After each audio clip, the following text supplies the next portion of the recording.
Please be sure to subscribe to the channel to update the fastest and most accurate news.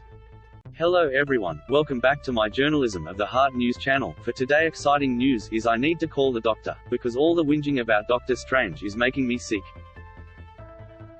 But don't worry, I'm not that crook that I'm going to start vomiting up spoilers everywhere.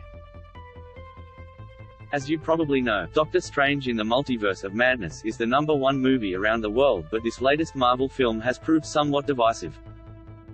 While the box office totals are very impressive, its aggregate critic score on Rotten Tomatoes is down to 75%, which is poor for a Marvel movie and dangerously close to Thor: Dark World territory. More than that is the amount of whinging going on across social media.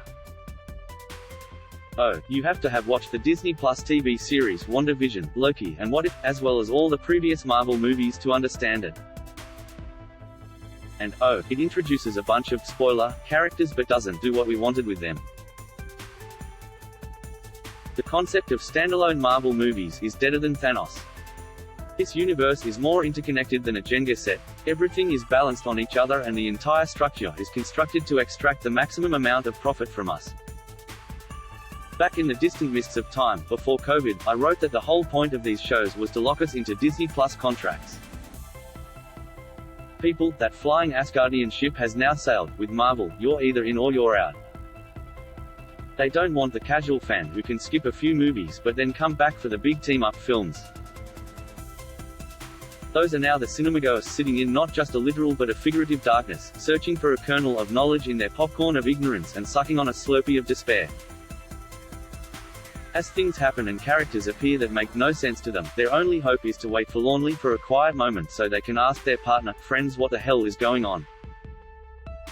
There is so much assumed knowledge in these films that a previously sequence would go for nearly as long as the movie itself. Equally, all those complaining that Multiverse of Madness introduced a bunch of characters but didn't do anything much with them are suffering from a similar disease. These characters were introduced to hype up their own movies and/or miniseries, which will be announced in due course.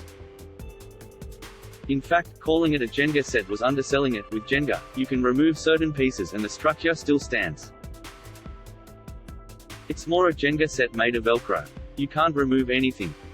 So get with the program or get out. This movie has already made $450 million at the box office in little more than a week. The Marvel juggernaut is not turning around for you. My main complaint with Doctor Strange 2 is with the title. It really sells short the involvement of Wanda, Elizabeth Olsen. I would argue that she's a bigger star and is more of the movie. But I suppose a title implying they'd get to see Benedict Cumberbatch playing with his Wanda would only have left his adoring fan base with a genuine cause for disappointment. That is all for today news. Please make sure to leave your comment and subscribe the channel below for more news update. Thank you for watching.